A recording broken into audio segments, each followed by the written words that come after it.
प्रणाम। मैं दीनबंधु क्रांतिकारी, अध्यक्ष बिहार युवा सेना, सह पूर्व विधानसभा प्रत्याशी और आई। अभी जो कोरोना का काल चल रहा है, लॉकडाउन है, लेकिन औराई के जो लोग हैं वो अपने आप को असहाय, बेबस और मजबूर महसूस कर रहे हैं इस कोरोना काल में और इस विपत्ति भरे समय में। क्योंकि जनता को अपने जनप्रतिनिधियों से एक अलग उम्मीद रहता है कि विपदा के समय वह उनका मदद करेंगे, वह उनकी आवाज बनेंगे, वह उनकी आवाज को उठाएंगे।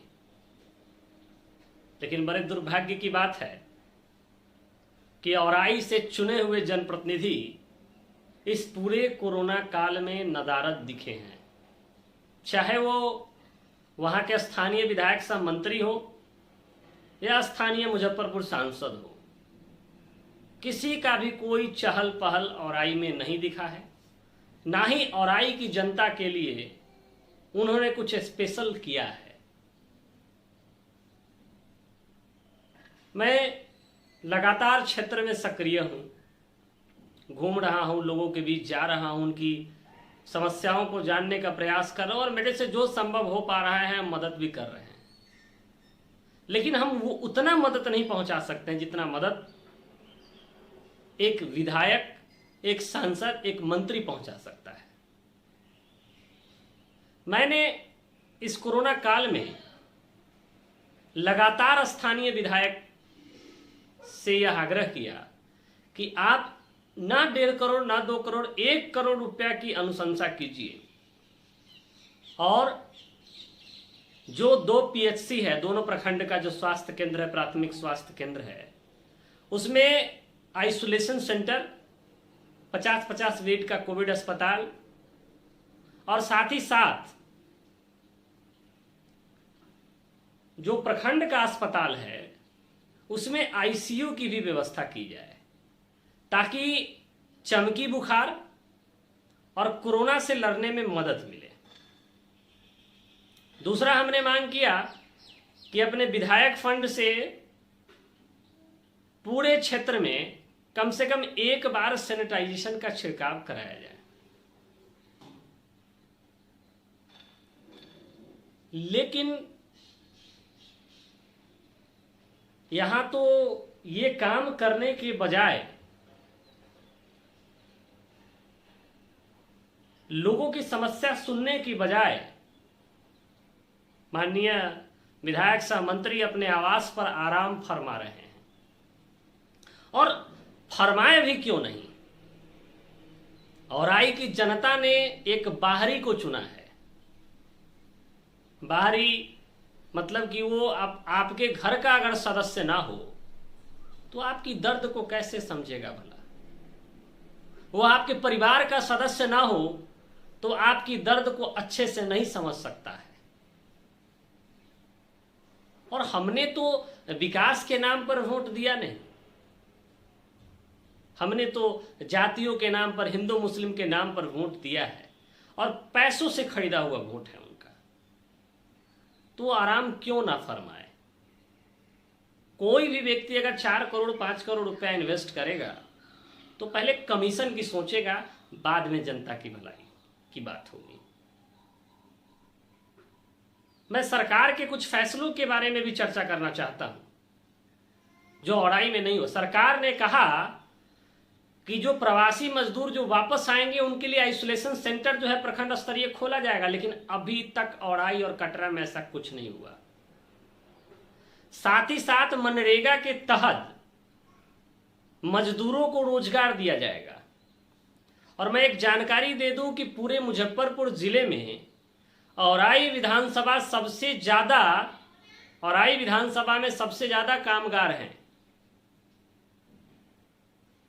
लेकिन क्या हो रहा है, अभी कोकिलवारा का फोटो पेपर में छपता है, फिर आप बागमती के अंदर जो खुदाई हो रही है उसका फोटो भी नहीं छपा है, लेकिन छपेगा ही आज न कल, या अन्य किसी भी जगहों पर ऐसा कोई भी योजना क्रमबद्ध तरीके से नहीं चलाया जा रहा है जिससे औराई के लोगों को मनरेगा के तहत रोजगार मिल सके। हम सभी जानते हैं कि मनरेगा में कितना लूट खसोट है,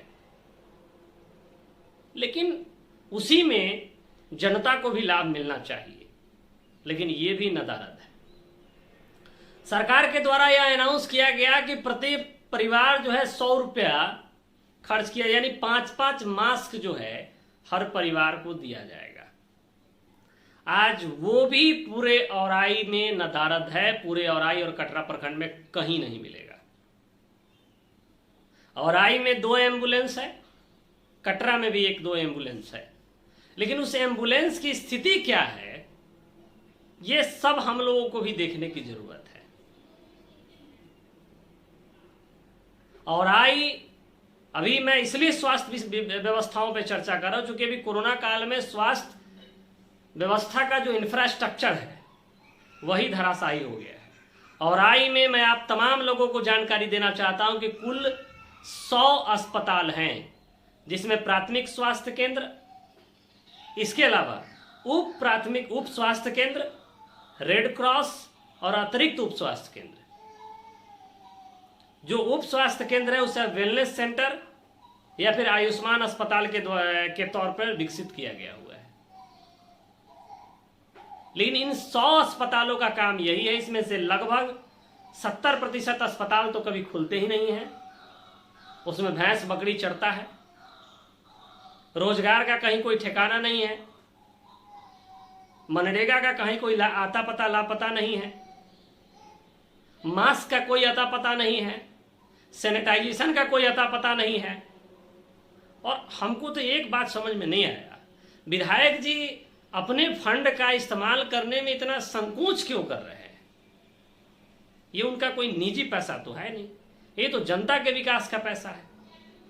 मैंने देखा है बिहार के अन्य जगहों पर कि विधायक अपने यहाँ कोविड सेंटर यानी कि कोविड केयर सेंटर का स्थापना किए और अपने मद से आपको एजिथ्रो, विटामिन सी, पैरासीटामोल या फिर और भी विटामिन की जो दवाइयाँ हैं, मास्क, ये सब अपने निजी फंड से, विधायक फंड छोड़िए, निजी फंड से लोगों को दे रहे हैं, वितरण कर रहे हैं, जिससे कोरोना को रोकने में एक मदद मिल रहा है।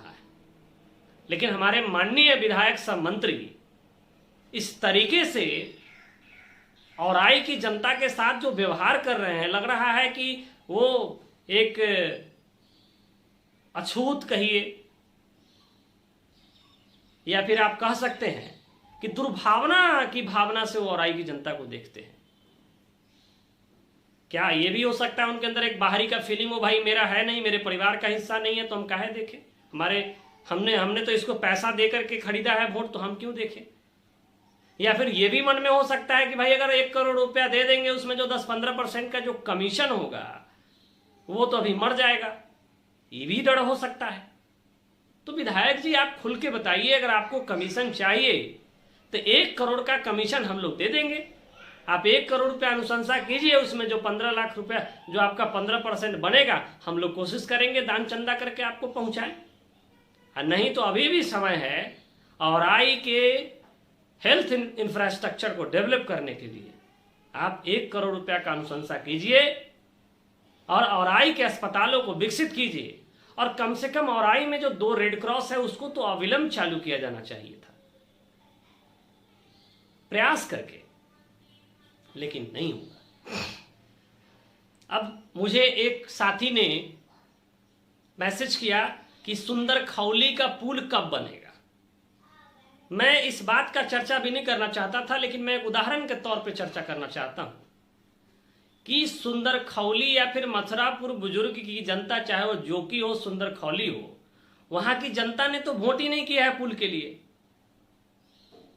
ये हो सकता है कि बहुत लोगों के मन में तकलीफ होगा मेरे बातों से, लेकिन मैं हकीकत बता रहा हूं, वहां की जनता ने तो पुल के लिए वोट ही नहीं किया। अगर पुल के लिए वोट किया होता वहां की जनता ने तो दो चीज होता, या तो चुनाव का बहिष्कार करते चूंकि पिछले 2 चुनाव से वो ठगे जा रहे हैं, या फिर मैंने उस पुल के लिए 1 दिवसीय उपवास किया है, लगातार लड़ाई लड़ा है, मुझे पूरा वोट मिलता। तो मुझे तो वहां पे मात्र 30 वोट ही मिला। तो मैं ये कहना चाहता हूं इसके माध्यम से कि अपने वोट को अगर बेचिएगा, अपने वोट को अगर बेचिएगा, साथ ही साथ अपने वोट को अगर बाहरी को दीजिएगा, जातिवादी को दीजिएगा, धर्म के ठेकेदारों को दीजिएगा, दलालों को दीजिएगा, तो खामियाजा तो भुगतना पड़ेगा। रही बात मेरी, तो मैं कल भी सुंदर खौली के पुल का लड़ाई लड़ रहा था, आज भी लड़ रहा हूं और आगे भी लड़ूंगा। उसी का एक नमूना आज है कि मैंने आज हमारे संगठन के द्वारा, हमारे लोगों के द्वारा एक मुहिम चलाया गया कि पूरे औराई में और कटरा में लखनदेई नदी के दोनों तरफ बांध बनवाने के लिए इस लॉकडाउन में भी आंदोलन किया जाए। तो क्या किया जाए, तो हम लोगों ने ईमेल भेजने का अभियान चला और आज हजारों हजार ईमेल जो है औराई के तरफ से मुख्यमंत्री जी, जल संसाधन मंत्री और जिलाधिकारी महोदय को भेजा गया है। हमारा काम है कोशिश करते रहना। हम लगातार प्रयास कर रहे हैं, लगातार प्रयास करेंगे भी और उम्मीद करते हैं कि जल्द से जल्द सुंदर खौली में पुल भी बन पाएंगे। और आप लोगों ने अगर शक्ति दिया होता तो बहुत जल्द बनता। हो सकता है कि अभी शक्ति नहीं है, पावर नहीं है, थोड़ा समय लगेगा, लेकिन लगातार इसके लिए संघर्ष जारी है। लेकिन आपको भी समझना पड़ेगा, आपको भी समझना पड़ेगा।